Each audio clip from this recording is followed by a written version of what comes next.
Washing ಮಿತ್ರ ಏನು ಹಾಕಿದ್ದು ನೀವು ಅಲ್ಲೇ ಎಂಟ್ರಿ ಕ್ಲೋಸ್ ಮಾಡಿ ಅಲ್ಲಿ ಬ್ಯಾರಿಕೇಡ್ ಹಾಕಿ ಪೊಲೀಸ್ನವರು ಜನ ಬರೋದಿಲ್ಲ ಅವ್ರಿಗೆ ಬಿಟ್ಟರೆ ಜನಗಳ ಕಳಿಸಿದ್ರು ಕೂಡ ಇಲ್ಲಿವರೆಗೆ ಬರಬೇಕು. ಇಲ್ಲಿ ಶುಡ್ ಬಿ ಕಂಪ್ಲೀಟ್ಲಿ ಇರಲಿ, ಕಡಿಮೆ ಇರಲಿ, ಆ ಪ್ರಶ್ನೆ ಅದಲ್ಲ.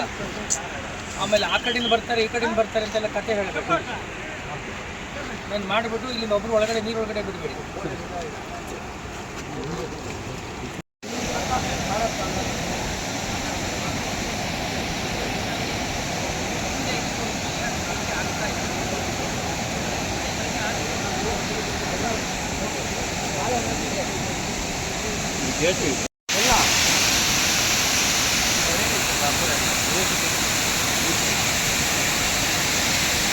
ತಿರುಗಿ ಮಾಡಿಬಿಟ್ಟು ಇಲ್ಲಿ ಕೊಡ್ಬೋದು.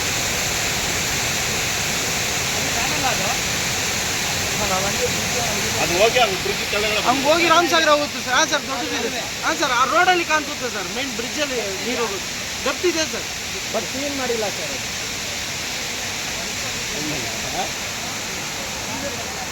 ಅದು ನೀವು ಹೇಳಬೇಕು ಡೆಪ್ತ್ ಇದೆಯಾ ಇಲ್ಲ ಅಂತ. ಏನು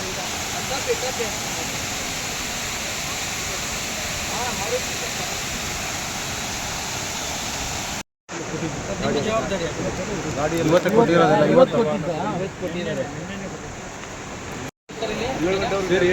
ಲೈಟ್ ಏನು ಮಾಡಿದ್ದೀರಿ? ಏನು ವ್ಯವಸ್ಥೆ ಮಾಡಿಲ್ಲ. 6 ಗಂಟೆ ಕತ್ತಾಗುತ್ತೆ. ಇರ್ತಾರಲ್ಲ, ಆಯಿತು, ನೀವು ಸರ್ಚ್ ಲೈಟ್ ಹಾಕೋಬೇಕಲ್ಲಪ್ಪ. ಎಮರ್ಜೆನ್ಸಿಗೆ ಅಂತ ಗೊತ್ತಿಲ್ಲ ನಿಮಗೆ. ಎಮರ್ಜೆನ್ಸಿ ಬೋರ್ಡ್ಸ್ ಇಟ್ಟಿಲ್ಲ ನೀವು. ನಮ್ಮ ಇದು ಡಿಸಾಸ್ಟರ್ ಮ್ಯಾನೇಜ್ಮೆಂಟ್ ಅವ್ರ ಜೊತೆ ಏನೋ ಮಾತಾಡಿಲ್ಲ ನಿಮ್ಮ ತಾಲೂಕಿನವರು.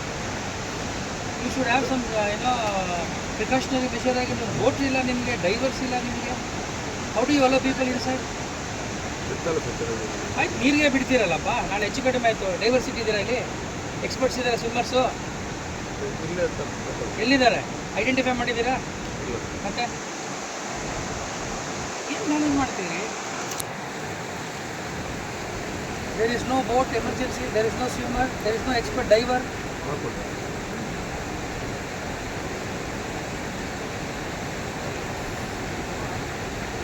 ಜನ ಅಲ್ಲಿಂದ ಕಂಟ್ರೋಲ್ ಮಾಡಿ ಇಲ್ಲಿವರೆಗೆ ಬಿಟ್ಕೊಳ್ಳಿ. ಅದು ಎಲ್ಲಿದೆ ನೋಡಿ, ನಿಮ್ಗೆ ಗೊತ್ತಾಗುತ್ತೆ. ಅಲ್ಲಿಂದ ಒಂದು ಕಾರ್ಡನ್ ಹಾಕಿ, ನಿಮ್ಮ ಮೆನ್ ಕಾರ್ಡನ್ ಮಾಡಿ ಅಲ್ಲಿ. ಇಲ್ಲಿ ಬ್ಯಾರಿಕೇಡಿಂಗ್ ಮಾಡ್ಕೊಳ್ಳಿ, ಆಯಿತಾ? ಆಮೇಲೆ ಎಲ್ಲೆಲ್ಲಿ ಜಾಗ ಸ್ವಲ್ಪ ಡೀಪಾಗಿ ಹತ್ತಡಿ ಇದೆ ಅಲ್ಲಿ, ಇಲ್ಲಿಂದ ಎಲ್ಲೋ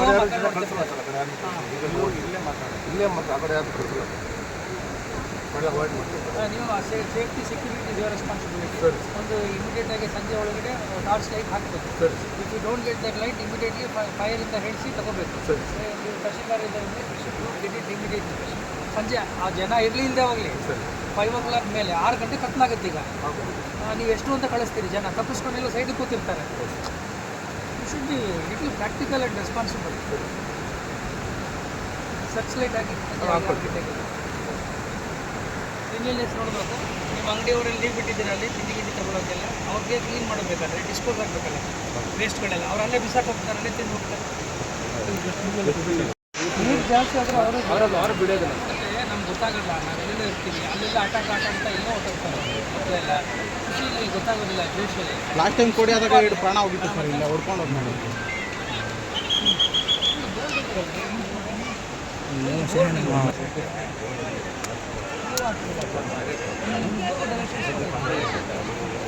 ಅಲ್ಲ ಹಾಕ್ಸಿದ್ರು, ಈ ಕಡೆಗೆ ಹಾಕ್ಸಿಲ್ಲ.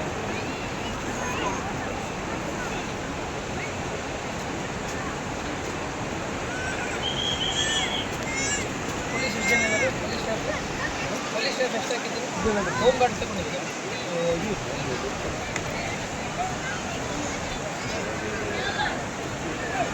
ತುಕಾರಾಮಲ್ಲಿ ಅಂದರೆ ಇಲ್ಲ ಸರ್, ರಜಾ ಉಂಟು. ಯಾರು ಬಂದಿದ್ದಾರೆ? ಕೃಷ್ಣಪ್ಪನ ಕಳಿಸಿದ್ರು ಸರ್. ಎಲ್ಲಿ ಅವ್ರು ನಿಮ್ಮ ಹೇಳಿ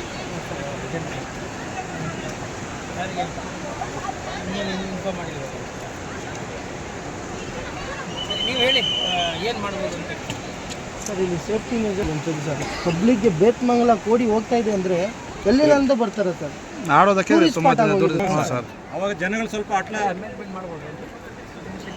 ಆ ಕಡೆ ಎಂಬಾಂಕ್ಮೆಂಟ್ ಇದೆಯಲ್ಲ, ಅಲ್ಲಿ ಕಂಟಿನ್ಯೂ ಮಾಡ್ಬೋದಾ? ಸಾರ್ವಜನಿಕರಿಗೆ ಸಿಗೋದೇ ಒಂದು 4 ವರ್ಷ 5 ವರ್ಷ ಸರ್. ಇಂಥ ಒಂದು ಸಿಗೋದೇ ಕಷ್ಟ ಸರ್. MS ಪೈಪ್ ಮಾಡ್ಬೋದು. ಹ್ಯಾಂಡ್ ರೈಲಿಂಗ್ ಮಾಡಿಬಿಟ್ರೆ ಸ್ವಲ್ಪ ಸೇಫ್ಟಿ ಇರುತ್ತೆ ಸರ್. ತುಂಬ ಜನ ಬರ್ತಾರೆ ಸರ್ ಇಲ್ಲಿ. ಸರ್ ಬ್ರಿಟಿಷ್ ಕಾಲದಲ್ಲಿ ಇಲ್ಲಿ ಬೋಟಿಂಗ್ ಇತ್ತು. ಹೌದು ಸರ್, ಕೆಳಗಡೆ ಬೋಟಿಂಗ್ ಇದೆ. ಮಾಡಿದ್ದೀನಿ ಸರ್, ಇಷ್ಟಿಲ್ಲ ನಾನು. ಬೇತ್ಮಂಗಲ ರಾಮಸಾಗರ ಅಂದರೆ ಅದು ನೋಡೋಕ್ಕೇ ಬರ್ತಾರೆ ಸರ್, ಅಲ್ಲಿಂದ ಬರ್ತಾರೆ ಬಂದು ಮತ್ತು ಸ್ಟೇಟಿಂದನೂ ಬಂದು ನೋಡಕ್ಕೆ ಬರ್ತಾ ಇದ್ದಾರೆ ಸರ್. ಎಲ್ಲ ಸ್ಟೇಟಿಂದ ಬರ್ತಾರೆ, ತಮಿಳುನಾಡು, ಆಂಧ್ರ ಕಡೆಯಿಂದ ಎಲ್ಲ ಬರ್ತಾರೆ. ಹೇಳ್ಬೇಕಂದ್ರೆ ನಮ್ಮ ಜಿಲ್ಲೆಯಲ್ಲಿ ಇರೋದು 2 ದೊಡ್ಡ ಕೆರೆಗಳು ಸರ್. ಏನಿಲ್ಲ ಸರ್, ಈ ಅಂಗಡಿಯವರು ಟೋಕನ್ ಕೊಟ್ಬಿಟ್ಟು ಒಂದು ದೂರ ಇಟ್ಕೊಂಡು ಟೋಕನ್ ಕೊಟ್ಬಿಟ್ಟು ನಮಗೆ ರೆವೆನ್ಯೂ ಬರುತ್ತೆ.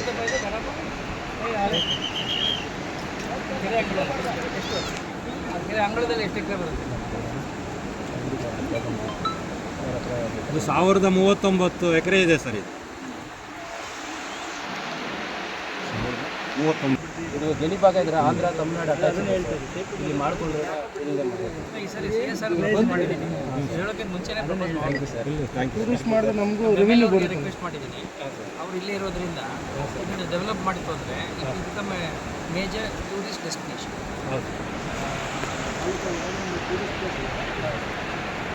ಇದು ಮಾಡಿಬಿಟ್ರೆ BGMಲೆಲ್ಲ ಮಾಡಿದ್ರೆ ರೆವಿನ್ಯೂ ಕೂಡ ಜನರೇಟ್ ಆಗುತ್ತೆ ಸರ್. ಇಲ್ಲಿ ಟಿಕೆಟ್ ಆಗೋದು ಟೋಕನ್ ದುಡ್ಡು ಬರುತ್ತೆ ಸರ್. ಇನ್ನೊಂದು ರೆವೆನ್ಯೂ ಬರುತ್ತೆ ಸರ್. BGM ಅವರು ಸೆನೆಟ್ ದುಡ್ಡು ಇಲ್ಲ ಸರ್, ಅದರಲ್ಲಿ ದಿನ ಒಂದು ಟೋಕನ್ ಕೊಟ್ಬಿಟ್ಟು ಕೂಡ ಮೇಲೆ ಕಳಿಸ್ಬೋದು ಸರ್. ಡೆಲ್ಲಿ, ಬಾಂಬೆ ಎಲ್ಲೆಲ್ಲೋ ಬರ್ತಾರೆ sir. KGF picture Saturday Sunday ತುಂಬಾ ಮೇಲೆ ಮಾತ್ರ ಅಲೋ ಮಾಡಿಲ್ಲ. ಅಲೋ ಮೇಲೆ ಸ್ವಲ್ಪ ಅಲೋ ಮಾಡಿದ್ರೆ ಟೂರಿಸಂ ಪ್ಲೇಸ್ ಆಗುತ್ತೆ. ಯಾರನ್ನೋ ಒಂದು ನಮ್ಮ ಮೈನಿಂಗ್ ಕ್ಲೋಸ್ ಆಗಿರೋದು ಅದನ್ನೇ ತೋರಿಸಿದ್ರೆ ಸಾಕು. ಓದಿದ್ದೆ ಮತ್ತು ಮಳೆ ಜಾಸ್ತಿ ಬರ್ತಾ ಇತ್ತಲ್ಲ ನಮ್ಮ ಕೋಲಾರ ಜಿಲ್ಲೆಯಾದ್ಯಂತ. ಈ ಸರಿ ಅಕ್ಟೋಬರ್ 1ನೇ ತಾರೀಕಿಂದ ಇಲ್ಲಿವರೆಗೆ ಆಲ್ಮೋಸ್ಟ್ ನಮಗೆ ಒಂದು 200 mm ಜಾಸ್ತಿ ಮಳೆ ಬಂದಿದೆ, ವಾಡಿಕೆ ಮಳೆಗಿಂತ. ಸೊ ಮಳೆ ಜಾಸ್ತಿ ಬಂದದ್ರಿಂದ ಬಹುತೇಕ ನಮ್ಮ ಕೆರೆಗಳೆಲ್ಲೂ ಕೂಡ ತುಂಬಿದೆ. ಆಮೇಲೆ ಕೋಡಿ ಹರಿತಾ ಇದೆ. ಅದರಲ್ಲೂ ವಿಶೇಷವಾಗಿ ಬೇತಮಂಗಲದ ಈ ಪಾಲಾರ್ ಕೆರೆ ಮತ್ತು ರಾಮಸಾಗರ ಕೆರೆ ಏನಿದೆ ಭಾಳ ಪ್ರಮುಖವಾದಂಥ ಇದು ಪ್ರೇಕ್ಷಣೀಯ ಸ್ಥಳಗಳು ಕೂಡ ಹೌದು. ಆದರೆ ನೀರು ಬಂದಿದೆ ಅನ್ನೋ ಕಾರಣಕ್ಕಾಗಿ ಸಾರ್ವಜನಿಕರು ಮತ್ತು ಪ್ರವಾಸಿಗರು ಬರೋದರಿಂದ ಅವ್ರಿಗೆ ಒಂದಷ್ಟು ಸುರಕ್ಷತೆಯ ದೃಷ್ಟಿಯಿಂದ ಮತ್ತು ಇಲ್ಲಿ ಒಂದಷ್ಟು ಸ್ವಚ್ಛತೆಯನ್ನು ಕಾಪಾಡೋ ದೃಷ್ಟಿಯಿಂದ ಈಗಾಗಲೇ ಡೈರೆಕ್ಷನ್ ಕೊಟ್ಟಿದ್ದಾರೆ. ಬಟ್ ಆದರೂ ನನಗೆ ಯಾಕೋ ಸಮಾಧಾನ ಇರಲಿಲ್ಲ, ಮತ್ತು ನಾನು ನೋಡಿರಲಿಲ್ಲ ಈ ಜಾಗ ಹೇಗಿರ್ಬೋದು, ಇಷ್ಟು ಜನ ಬರ್ತಾ ಇದ್ದಾರಲ್ಲ ಅನ್ನೋ ಉದ್ದೇಶಕ್ಕಾಗಿ ನಾನು ಬಂದಿದ್ದೆ. ಇದು ಏನಾಗಿದೆ, ಆ ಬ್ರಿಡ್ಜ್ ಬೇರೆ ನಾವು ನೋಡಿದ್ದೀವಲ್ಲ, ಆ bridge it is maintained by KUWSDB, ಅವರೇ ಮಾಡ್ತಾ ಇರೋದು. ಆ ಬ್ರಿಡ್ಜ್ನಲ್ಲಿ ಏನೋ ಒಂದಷ್ಟು ಬಿರುಕು ಬಂದಿದೆ ಅಂತ ಹೇಳಿದಲ್ಲ, ಅದಾಗಲೇ ಅವರು ಇಂಜಿನಿಯರ್ಸ್ಗಳೆಲ್ಲ ಅದನ್ನು ಇನ್ಸ್ಪೆಕ್ಟ್ ಮಾಡಿದ್ದಾರೆ, ವರದಿ ಕೊಡ್ತಾ ಇದ್ದಾರೆ. ಎಕ್ಸ್ಪರ್ಟ್ಸು ಮಂಡೇ ಅಥವಾ ಟ್ಯೂಸ್ಡೇ ಬರ್ತಾರೆ. ಅವರು ಬಂದ ಮೇಲೆ ಅವ್ರು ವರದಿ ತೊಗೊಂಡು ನಾನೊಂದು ಸಭೆ ಮಾಡಿಬಿಟ್ಟು ಮುಂದೆ ಏನು ಕ್ರಮ ತಗೋಬೇಕು ಅಂತ ಆ ಬ್ರಿಡ್ಜ್ ಬಗ್ಗೆ ಮಾಡ್ತೀವಿ. ಬಟ್ ಇಲ್ಲಿ ಈ ಜಾಗ ನೋಡಿದಾಗ ಭಾಳ ಸೊಗಸಾಗಿದೆ. ಇದಕ್ಕೆ ಪ್ರವಾಸಿಗರ ಒಂದು ತಾಣವಾಗಿ ಅಭಿವೃದ್ಧಿ ಪಡಿಸೋದಕ್ಕೆ ಭಾಳ ಪೊಟೆನ್ಷಿಯಲ್ ಆಗಿದೆ. ಸೊ ಹಾಗಾಗಿ ನಾನು ಈಗ ಸಂಬಂಧಪಟ್ಟ ಎಲ್ಲ ಇಲಾಖೆಯನ್ನು ಹೇಳಿದ್ದೀನಿ, ಸದ್ಯದಲ್ಲಿ ಮಕ್ಕಳೆಲ್ಲ ಬರ್ತಿರೋದ್ರಿಂದ ಪ್ರವಾಸಿಗರು ಬರ್ತಿರೋದ್ರಿಂದ ಒಂದು ಮೂಲಭೂತ ಸೌಕರ್ಯ ಇದೆ. ಉದಾಹರಣೆಗೆ ಇಲ್ಲಿ ಪೊಲೀಸ್ ಇದ್ದಾರೆ, ಪ್ರವಾಸಿ ಮಿತ್ರರು ಇದ್ದಾರೆ, ಗೈಡ್ ಇದ್ದಾರೆ, ಆಮೇಲೆ ನಮ್ಮ ಹೋಮ್ ಗಾರ್ಡ್ಸು, ರೆವಿನ್ಯೂ ಸ್ಟಾಫು, ನಮ್ಮ PDO ಸ್ಟಾಫ್ ಎಲ್ಲರೂ ಇದ್ದಾರೆ. ಬಟ್ ಎಲ್ಲ ಟೀಮಾಗಿ ಸೇರಿಕೊಂಡು ಮಾಡಿ ಮತ್ತು ಜನಗಳಿಗೂ ಕೂಡ ಒಂದಷ್ಟು ಎಚ್ಚರಿಕೆ ಫಲಕಗಳನ್ನು ಹಾಕಬೇಕು. ಏಕೆಂದರೆ ನೀರಿದ್ದಾಗ ಅದು ಏನಾಗುತ್ತೆ, ನಾವು ಯಾರೂ ಕೂಡ ಕಂಟ್ರೋಲ್ ಮಾಡೋಕ್ಕಾಗೋದಿಲ್ಲ. ಮಕ್ಕಳು, ಹೆಣ್ಮಕ್ಳು ಇರ್ತಾರೆ, ಜಾರೋಗೋ ಸಂದರ್ಭಗಳಿರ್ತದೆ. ಸೊ ಎಚ್ಚರಿಕೆ ವಹಿಸಿ ಅನ್ನೋದು ಕೂಡ ಹೇಳಬೇಕಾಗತ್ತೆ. ಹಾಗಾಗಿ ಈಗ ಒಂದಷ್ಟು ಇನ್ಸ್ಟ್ರಕ್ಷನ್ಸ್ ಕೊಟ್ಟಿದ್ದೀನಿ. ಕ್ಲೀನಿನೆಸ್ ಬಗ್ಗೆ ನಂಗೆ ಸಮಾಧಾನ ಇಲ್ಲ. ಮಧ್ಯಾಹ್ನದೊಳಗಡೆ ಎಲ್ಲ ರೆಡಿ ಮಾಡೋಕ್ಕೆ ಹೇಳಿದೆ. ಬಹುಶಃ ಮುಂದಿನ ದಿನಗಳಲ್ಲಿ ನೀವೆಲ್ಲ ಕೊಟ್ಟಿರ್ತಕ್ಕಂಥ ಸಲಹೆಗಳಲ್ಲಿ ನನಗೂ ಅನಿಸುತ್ತೆ ಇಲ್ಲಿ ಒಂದಷ್ಟು ಬೋಟಿಂಗ್ ತರ್ಬೋದು, ಅಥವಾ ಇಲ್ಲಿ ಒಂದಷ್ಟು ಪ್ರವಾಸಿ ಕೇಂದ್ರವಾಗಿ ಅಭಿವೃದ್ಧಿಪಡಿಸುವ ಎಲ್ಲ ಸಾಮರ್ಥ್ಯ ಮತ್ತು ಅವಕಾಶಗಳು ಇಲ್ಲಿದೆ. ಈಗಾಗಲೇ ಒಂದು CSR ಜೊತೆ ಕೂಡ ನಾವು ಯೋಚನೆ ಮಾಡಿದ್ವಿ ಜಿಲ್ಲಾಡಳಿತ. ಇಡೀ ಒಂದು ಈ ರಾಮಸಾಗರವನ್ನು ಪ್ರವಾಸಿ ಕೇಂದ್ರವಾಗಿ ಬೆಳೆಸೋದಕ್ಕೆ CSR ಅನುದಾನ ಬಳಸಿ ಮುಂದಿನ ದಿನಗಳಲ್ಲಿ ಮಾಡುವ ಯೋಜನೆ ಕೂಡ ಜಿಲ್ಲಾಡಳಿತ. ಸರ್, ಈ ಬೇತಮಂಗಲಗೆ ಕೊಡುವಷ್ಟು ನೀರು ನಮ್ಮಲ್ಲಿ ಇದೆ ಸರ್. ಯಾವುದು ಈಗೇನು ಪಾಲಾರ್ ನಾವು ಕೆರೆ ನೋಡಿದ್ವು ಅಲ್ಲಿ, ಆದರೆ ಅದನ್ನು ಸರಿಯಾದ ರೀತಿಯಲ್ಲಿ ನಮ್ಮ ಏನು WTP ಮಾಡಿದ್ದಾರೆ ಅಲ್ಲಿ ಸಾಮರ್ಥ್ಯ ಎಷ್ಟಿದೆ, ಆ ಸಾಮರ್ಥ್ಯಕ್ಕೆ ಅನುಗುಣವಾಗಿ ಇಲ್ಲಿ ನೀರನ್ನು ಅವರು ಲಿಫ್ಟ್ ಮಾಡೋಕ್ಕಾಗ್ತಾರೆ. ಈಗ ಉದಾಹರಣೆಗೆ ಅಲ್ಲಿ ಕೆಪಾಸಿಟಿ 13 MLD ಇದೆ ಅಂತಂದರೆ, ಅಥವಾ 10 MLD ಇದೆ ಅಂದರೆ ಇವರು 5-6 MLD ಮಾತ್ರ ಲಿಫ್ಟ್ ಮಾಡ್ತಾರೆ. ಯಾಕೆಂದರೆ ಆ ಮೆಷಿನರೀಸ್ಗಳದ್ದು ಸಾಮರ್ಥ್ಯ ಕಡಿಮೆ ಆಗುತ್ತೆ. ಇದು ಒಂದು. ಆಮೇಲೆ ಏನಾಗಿದೆ, ಈಗ ಅಮೃತ್ ನೀವು ಹೇಳಿದ್ರಲ್ಲ, ಹಿಂದೆ ಡಿಸ್ಟ್ರಿಬ್ಯೂಷನ್ ಸಿಸ್ಟಮ್ ತಗೊಂಡಿದ್ದಾರೆ. ಆ ಡಿಸ್ಟ್ರಿಬ್ಯೂಷನ್ ನೆಟ್ವರ್ಕ್ ಕೂಡ ಸಂಪೂರ್ಣ ಆಗಿಲ್ಲ ಅಂತ ನನಗೆ ಇಂಜಿನಿಯರ್ ಹೇಳಿದ್ದಾರೆ. ಇನ್ನು 5 ಕಿಲೋಮೀಟ್ರಷ್ಟು ಕೆಲಸ ಡಿಸ್ಟ್ರಿಬ್ಯೂಷನ್ ವರ್ಕ್ ಆಗಬೇಕು. ಆಮೇಲೆ ಅದು ಆಗದೆ ಹೋದರೆ ಏನಾಗುತ್ತೆ, ಅಲ್ಲಿ ಲೀಕೇಜಸ್ ಬರ್ತವೆ. ನೀರು ಬಂದರೂ ಕೂಡ ಅದು ಬೇತಮಂಗಲ ಪಟ್ಟಣಕ್ಕಾಗಲಿ ಅಥವಾ ನಮ್ಮ KGF ನಗರಕ್ಕಾಗಲಿ ತಲುಪೋದಿಲ್ಲ. ಸೊ ಅದನ್ನು ಸೆಕ್ರೇಟ್ ಮಾಡೋಕ್ಕೆ ಕೂಡ ಹೇಳಿದೆ. ಆಮೇಲೆ ಈಗೇನು ಬರ್ತಾ ಇದೆಯಲ್ಲ, ನಮಗೆ ನೀರು ಸಿಗ್ತಾ ಇದೆಯಲ್ಲ, ಆ ನೀರಿನಲ್ಲಿ ನಮಗೆ 50% ಅಷ್ಟೇ ಕವರ್ ಮಾಡೋಕ್ಕೆ ಸಾಧ್ಯ ಆಗ್ತಾ ಇರೋದು. KGFನಲ್ಲಿ 50%, ಬೇತಮಂಗಲದಲ್ಲಿ 50%. ಆದರೆ ನಮಗಿರ್ತಕ್ಕಂಥ ಸೋರ್ಸ್ ನೋಡಿದ್ರೆ, ನಮಗಿರ್ತಕ್ಕಂಥ ನೀರಿನ ಅಗಾಧತೆ ನೋಡಿದರೆ, ಅದು ಯಾವುದೇ ರೀತಿಯಲ್ಲೂ ನಮ್ಮ ಇಡೀ KGFಗೆ ಮತ್ತು ಬೇತಮಂಗಲಕ್ಕೆ ಸಂಪೂರ್ಣವಾಗಿ ಕುಡಿಯೋ ನೀರನ್ನು ಕೊಡುವಷ್ಟು ಸಾಮರ್ಥ್ಯವೂ ಇದೆ ಮತ್ತು ನೀರು ಕೂಡ ಇದೆ. ಹಾಗಾಗಿ ಸಾಮರ್ಥ್ಯನ ಅಭಿವೃದ್ಧಿ ಮಾಡಬೇಕು, ಮೆಷಿನರೀಸ್ ಅದನ್ನು ಆಗ್ಮೆಂಟ್ ಮಾಡಬೇಕು. ಅದಕ್ಕೊಂದು ಡೀಟೇಲ್ ಪ್ರಪೋಸಲನ್ನು KWSDB ಕಳಿಸಿ ಅದನ್ನೇನಾರು ನೀವು ಸ್ಟ್ರೆಂಥನ್ ಮಾಡೋಕ್ಕೆ ಸಾಧ್ಯವೇ ಅಥವಾ ಹೊಸದಾಗಿ ನೀವು ಮಾಡಲಿಕ್ಕೆ ಸಾಧ್ಯ, ಹೊಸದಾಗಿ ಮಾಡಲೇಬೇಕು. ಇಲ್ಲಾಂದರೆ ನಗರ ಬೆಳೆದಿದೆ, ಜನಸಂಖ್ಯೆ ಜಾಸ್ತಿ ಆಗಿದೆ, ನಾವು ಕುಡಿಯೋ ನೀರು ಮೂಲಭೂತವಾದಂಥ ಒಂದು ಸೌಕರ್ಯ ಅದನ್ನು ಕೊಡದೆ ಹೋದರೆ ಅದು ತಪ್ಪಾಗ್ತದೆ. ಸೊ ಹಾಗಾಗಿ ನಾನು KWSDB ಜೊತೆ ಕೂಡ ಪ್ರಪೋಸಲನ್ನು ಒಂದು ಮೀಟಿಂಗ್ ಕರೆಸಿ ಅದನ್ನು ಮಾಡೋ ಪ್ರಯತ್ನವನ್ನು ಕೂಡ ನಾನು ಮಾಡ್ತೀನಿ. ಸರ್, ವಾಟರ್ ಬೋರ್ಡ್ ಅವರು ಕೋರ್ಟ್ಗೆ ಹೋಗ್ಬಿಟ್ಟಿದ್ದಾರೆ. KWSDB ಅದು ಬೋರ್ಡ್ ತಗೊಳ್ಳೋ ತೀರ್ಮಾನ ಬಹುಶಃ ಅವ್ರಿಗೇನೋ ಒಂದು ತಿಂಗಳು ಟೈಮ್ ಕೊಟ್ಟಿದ್ದಾರೆ. 2021 ಪೆಂಡಿಂಗ್ ಇದೆ ಸರ್. ಇದು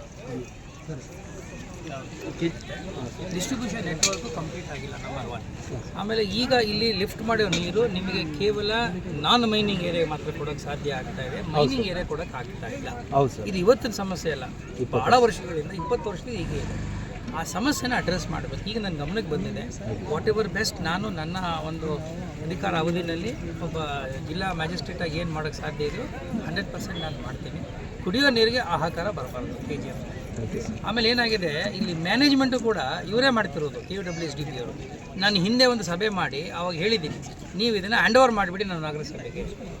ನಗರಸಭೆಯವರು ಅವ್ರ ಡಿಸ್ಟ್ರಿಬ್ಯೂಷನ್ ನೆಟ್ವರ್ಕ್ ಕಂಪ್ಲೀಟ್ ಮಾಡಿ ಕೊಡಬೇಕು, ಇಲ್ಲಾಂದರೆ ಅದು ನಗರಸಭೆ ತಲೆ ಮೇಲೆ ಬಂದುಬಿಡ್ತದೆ. ಸೊ ಅದನ್ನು ಅವರು ಬೇಗ ಕಂಪ್ಲೀಟ್ ಮಾಡಿ ಕೊಟ್ಟರೆ, ಹ್ಯಾಂಡ್ ಓವರ್ ಮಾಡಿಬಿಟ್ರೆ ಆಗ ಅವ್ರ ಸಮಸ್ಯೆ ಇರೋದಿಲ್ಲ. ಅವರು ಬರೀ ಲಿಫ್ಟಿಂಗು ಅದನ್ನು ಮಾತ್ರ ನೋಡ್ಕೋತಾರೆ. ಡಿಸ್ಟ್ರಿಬ್ಯೂಷನ್ನು ಎಲ್ಲೂ ಕೂಡ ನಮ್ಮ ನಗರಸಭೆ ನೋಡ್ಕೊಳ್ಳುತ್ತೆ. O&M ಅವ್ರು ಮಾಡ್ಕೋತಾರೆ. ಅದು ಮುಂದೆ ಸರ್ಕಾರದ ಹಂತದಲ್ಲಿ ತೀರ್ಮಾನ ಆಗಬೇಕು. ನಾನು ಮತ್ತೊಂದು ಸರಿ ಸರ್ಕಾರದ ಮೇಲೆ ಒತ್ತಡ ತರೋ ಪ್ರಯತ್ನ ಮಾಡ್ತೀನಿ. ಕೆರೆ ಒತ್ತುವರಿ ಮಳೆ ಬಂದಾಗ ಏನಾಗುತ್ತೆ, ನೀರು ಜಾಸ್ತಿ ಬಂದಾಗ ಯೂಶ್ವಲಿ ನೀರು ಕಡಿಮೆ ಇದ್ದಾಗ ಒತ್ತುವರಿ ಮಾಡ್ಕೊಂಡ್ಬಿಡ್ತಾರೆ, ನೀರು ತುಂಬಿದಾಗ ಅವ್ರು ಆಚೆಗೆ ಹೋಗ್ತಾರೆ. ಆದರೆ ಈಗ ಕೆರೆಗಳೆಲ್ಲವೂ ಕೂಡ ನಾವು ಸರ್ವೆ ಮಾಡಿದ್ದೀವಿ. 3232 ಕೆರೆಗಳು ನಮ್ಮ ಜಿಲ್ಲೆಯಲ್ಲಿ ಏನಿದೆ, ಎಲ್ಲ ಕೆರೆಗಳು ಕೂಡ ಇವತ್ತು 2650, 2007 ಕೆರೆವರೆಗೂ ನಾವೀಗ ಸರ್ವೆ ಮಾಡಿದ್ದೀವಿ. ಸರ್ವೆ ಮಾಡಿ ಒತ್ತುವರಿನ ಬಿಡಿಸೋ ಕೆಲಸವನ್ನು ಕೂಡ ಜೊತೆಯಲ್ಲೇ ಮಾಡಿಸಿದ್ದೀವಿ. ಉದಾಹರಣೆಗೆ ಆ ಕೆರೆ ಜಿಲ್ಲಾ ಪಂಚಾಯತ್ ಸೇರಿದರೆ ಅವ್ರು ಬಂದಲ್ಲಿ ಒತ್ತುವರಿ ಆಗಿದರೆ ಒತ್ತುವರಿನ ಬಿಡಿಸಿ ಅಲ್ಲಿ ಟ್ರೆಂಚ್ ಮಾಡ್ತಾರೆ. MIನವ್ರು ಆಗಿದ್ದರೆ ಅವರು ಟ್ರೆಂಚ್ ಮಾಡ್ತಾ ಇದ್ದಾರೆ ಅಥವಾ ಫೆನ್ಸಿಂಗ್ ಮಾಡ್ತಾ ಇದ್ದಾರೆ. ಇದು ಒಟ್ಟಿಗೆ ಕೆಲಸ ಆಗ್ತಾ ಇದೆ. ಮಧ್ಯೆ ಬೇರೆ ಬೇರೆ ಕೆಲಸಗಳು. ಮಳೆ ಬಂದದ್ರಿಂದ ಕೆರೆಗಳ ಸರ್ವೆ ಆಗೋಕ್ಕಾಗಲ್ಲ, ಕೆರೆ ಹತ್ರ ಹೋಗೋಕ್ಕೆ ಆಗೋದಿಲ್ಲ, ಆಮೇಲೆ ಒತ್ತುವರಿನೂ ಗುರುತಿಸೋಕೆ ಆಗೋದಿಲ್ಲ. ಹಾಗಾಗಿ ಮಳೆ ನಿಂತ ಮೇಲೆ ಈ ಕಾರ್ಯ ಮತ್ತೆ ಚುರುಕಾಗಿ ಶುರು ಆಗುತ್ತೆ. ಇದನ್ನು ಇದು ಮಾಡೋದಕ್ಕೆ ಅವಾಗ ಅವ್ರು 35 ಕೋಟಿಗಳು ಯಾರು ಹೂಳೆತ್ತೋ ವಿಚಾರ ಕೂಡ ನಾನು ಅಲ್ಲಿ ಚರ್ಚೆ ಮಾಡಿದೆ. ಅದು also one of the options ನಾವು ಎಕ್ಸ್ಪ್ಲೋರ್ ಮಾಡಬೇಕು. ವರ್ಲ್ಡ್ ಬ್ಯಾಂಕ್ ಬಂದಾಗ ಅವ್ರು ಹೇಳಿ ಸರ್, ನೀವು ಪ್ರಾಜೆಕ್ಟ್ ಮಾಡಿ ಕಳಿಸ್ಕೊಡಿ, ನಾವು ಬಿಡುಗಡೆ ಮಾಡ್ತೀವಿ, ದುಡ್ಡು ಇಷ್ಟು ದೊಡ್ಡ ಕೆರೆ ಇದೆ ಅಂತೇಳಿ ಅವಾಗೆಲ್ಲ ಮುಳ್ಳುಗಿಡ ಬೆಳ್ಕೊಂಡ್ಬಿಟ್ಟಿತ್ತು, ಕಾರ್ಯರೂಪಕ್ಕೆ ಬಂದಿಲ್ಲ. ನೋಡಿ, ಇನ್ಮೇಲೆ ಈಗಲಾರು ಬರಲಿ ಆಗಲಿ ಸರ್.